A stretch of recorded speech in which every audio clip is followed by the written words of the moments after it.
আচ্ছা দেখো, তোমাদের আজকে হলি আয়তঘনক শেষ হয়ে যাবে। আয়তঘনক যে 75 পাতার নিচের দিকে যে এমসিকিউগুলো আছে তার 24-এর দাগের 1-এর এমসিকিউ দেখো। 24-এর দাগের 1-এর এমসিকিউ, একটি সমকোণী চৌগোলাকৃতি বাক্সের ভিতরের আয়তন 440 ঘনসেমি।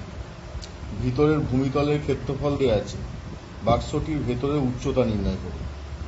তাহলে ভিতরের আয়তন কিভাবে বের করা হয়? এবিসি তো সমকোণী চৌকোলাকৃতি বাক্সের ভিতরের আয়তন দেওয়া আছে 440 ঘনসেমি। ভিতরের ভূমিতলের ক্ষেত্রফল দেওয়া আছে 88 বর্গ সেমি। তাহলে বাক্সটির ভেতরের উচ্চতা কত? না, ভাগ করলে বেরোবে। ভেতরের সমগ্র ক্ষেত্রফল ভূমিতলের ক্ষেত্রফল। তাহলে ভেতরের ক্ষেত্রফল দেওয়া আছে মানে উচ্চতা, ভূমিতলের ক্ষেত্রফল ইন্টু উচ্চতা সমান হচ্ছে আয়তন। তাহলে 88 ইন্টু এইচ ইকুয়াল টু 440।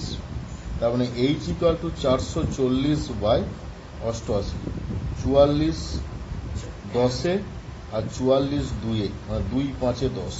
তাহলে এইচ ইকুয়াল টু 5। তাহলে ভেতরের উচ্চতা 5 সেমি।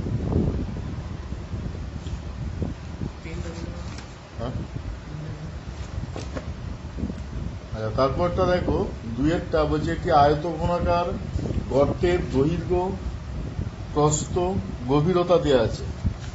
গর্তের মধ্যে 5 মিটার দৈর্ঘ্য, 4 মিটার প্রস্থ, 2 মিটার পুরু কতগুলো তক্তা রাখা যাবে? দুটো ক্ষেত্রে আয়তন বের করতে হবে, দিয়ে বড় আয়তনটাকে ছোট আয়তন দিয়ে ভাগ করতে হবে। তার মানে তক্তার সংখ্যা হবে ওপরে 40 ইন্টু 12 ইন্টু 16, আর নিচে হচ্ছে 5 ইন্টু 4 ইন্টু 2। কাটাকুটি করো। 5 8-এ 40, 4 2-এ 8, 2 6-এ 12, 6 16-এ 96 বা 16 2-এ 32, 32 ইন্টু 6 192টি। আবার 3-এর দেখো, বলছে একটি ঘনকের পার্শ্বতলের ক্ষেত্রফল 256। একটি ঘনকের পার্শ্বতলের ক্ষেত্রফল 256 দেওয়া আছে। একটি ঘনকের পার্শ্বতলের ক্ষেত্রফল 256 দেওয়া আছে। ওগুলো ঘেরা আছে তাই। একটি ঘনকের পার্শ্বতলের ক্ষেত্রফল 256 বর্গমিটার। ঘনকটির আয়তন নির্ণয় করো। পার্শ্বতল মানে সমগ্রতল। তারপর 6a স্কোয়ার সমান 256। 6a স্কোয়ার সমান 256। তাহলে এ স্কোয়ার সমান কত হবে না? 256 বাই 6। পার্শ্বতল 4 মানে শুধু দেয়ালগুলো, ঘনকের ওপর নিচ বাদ, মানে ওপরের দিক আর নিচের দিকটা বাদ দেওয়া আছে। মানে এই ওপরের দিকটা এটা বাদ, আর নিচের অংশটা বাদ, এটা বাদ। তাহলে 4টে, মানে 4a স্কোয়ার। তাহলে বাই 4। এ স্কোয়ার সমান 4 6 24, 4 4-এ 16। তার মানে এ ইকুয়াল টু 8। তাহলে আয়তন 8-এর কিউব সমান 512 ঘনমিটার। 4-এর অঙ্ক দেখো, দুটি ঘনকের আয়তন অনুপাত দেওয়া আছে। ঘনক দুটির সমগ্রতলের ক্ষেত্রফলের অনুপাত। ধরো প্রথম ঘনকের হচ্ছে এক্স, প্রথম ঘনকের বাহুর দৈর্ঘ্য এক্স, আর দ্বিতীয় ঘনকের হচ্ছে ওয়াই। তাহলে আয়তন দেওয়া আছে মানে x q is to y q সমান কি দেওয়া আছে? 1:27। তার মানে x q by y q সমান 1/27। এক্স বাই ওয়াই সমান 1/3। এবার যেটা করবো, হোল স্কোয়ার করবো। X square by y square equal to 1/9। তার মানে সমগ্রতলের ক্ষেত্রফলের অনুপাত হবে 6x square is to 6y square সমান 1:9।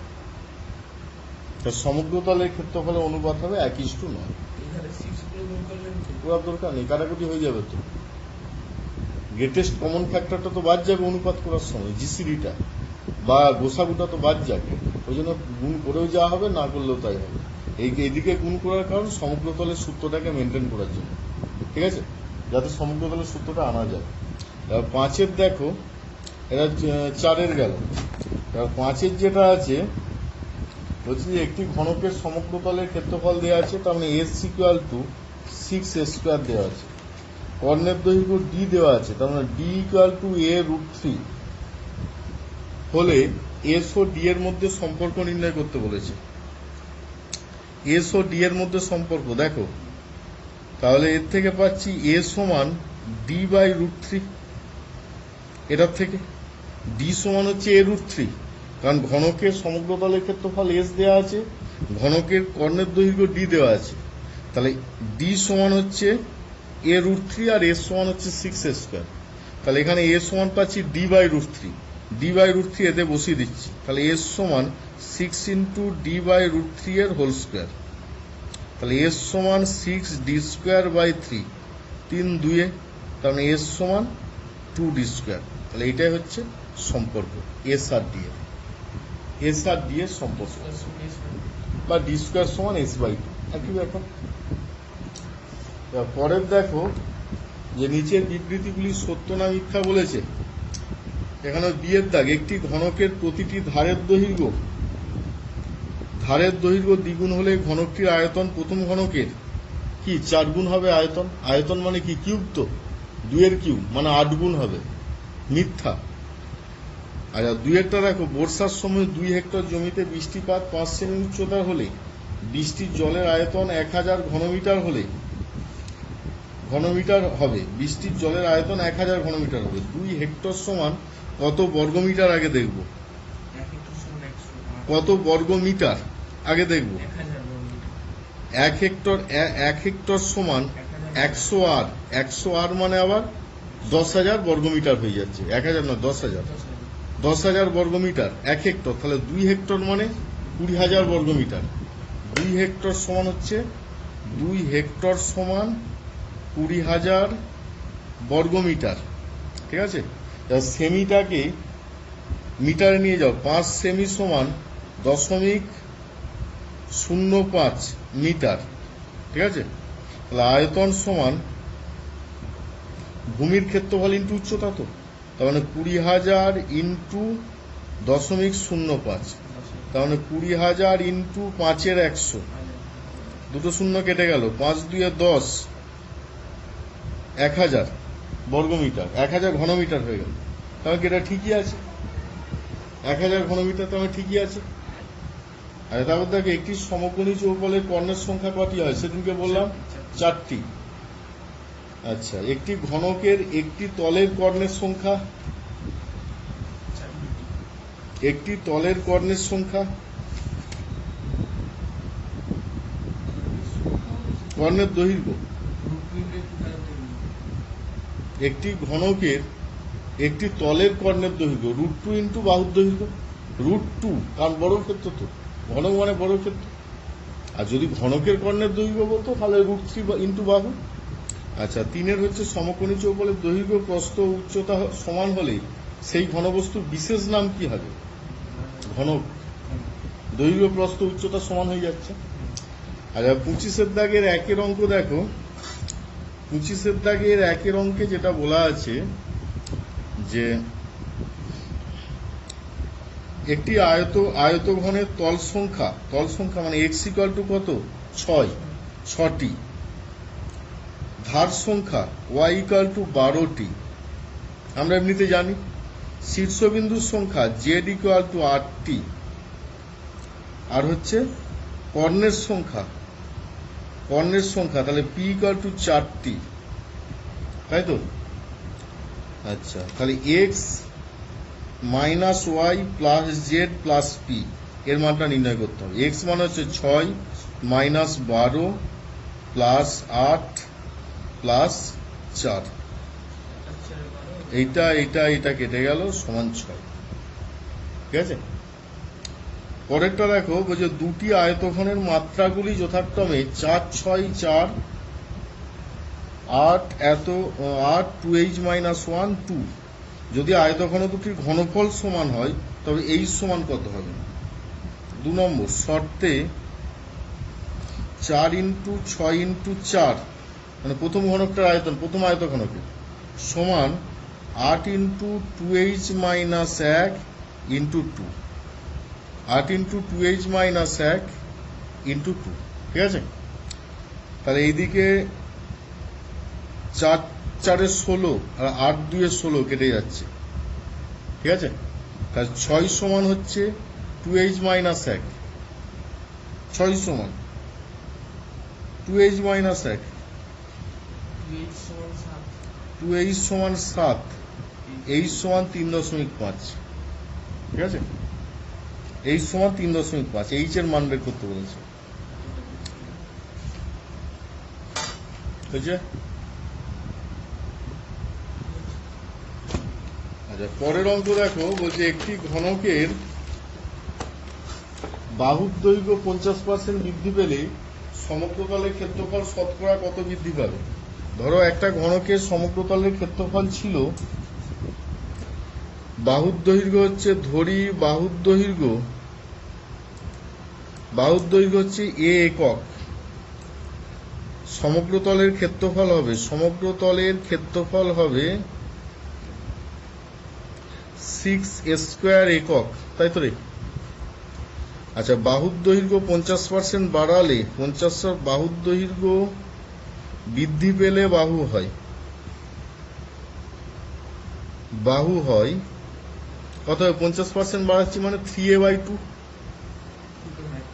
a প্লাস a ইন্টু 50/100 বা a ইন্টু 150/100, কাটাকুটি করলে 3/2, 3a/2। ক্ষেত্রফল কত হবে? 6 ইন্টু 3a/2 তার হোল স্কয়ার, বর্গ একক। শতকরা বৃদ্ধি পাবে, ক্ষেত্রফল শতকরা বৃদ্ধি পাবে 6 ইন্টু 3a/2 তার whole square minus 6 square by 6 square into 100, ঠিক আছে? তাহলে ওপরে বিয়োগ করলে কি পাচ্ছি? 6 কমন নিয়ে কাটাকুটি করে দিচ্ছি, তাহলে উপরে থাকছে 9 স্কয়ার মাইনাস 4 স্কয়ার, বা স্কয়ারও কাটাকুটি হয়ে যাবে, 9 মাইনাস 4 বাই 4 এরকম পাবো, আর নিচে পাবো 1 ইন্টু 100। স্কয়ার গুলোকে কমন নিয়ে কাটাকুটি করে দিচ্ছি, 6 মানে 6 স্কয়ার কমন নিয়ে কাটাকুটি করে দিচ্ছি, তাহলে উপরে 9/4 মাইনাস 1, 3 মানে 9 আর 2 মানে 4, তাহলে 9/4 মাইনাস 1, আর নিচে তো 1 হয়ে যাচ্ছে, তাহলে 5-এর 4 ইন্টু 100, 4 25 মানে 125%, ঠিক আছে? 4-এর দেখো যে 3টি নিরেট ঘনক যাদের প্রত্যেকটি ধারের দৈর্ঘ্য দেওয়া আছে, 3টিকে গলিয়ে একটি নতুন ঘনক তৈরি করা হলো, নতুন ঘনকের ধারের দৈর্ঘ্য কি হবে? তা নতুন ঘনকটির আয়তন হবে,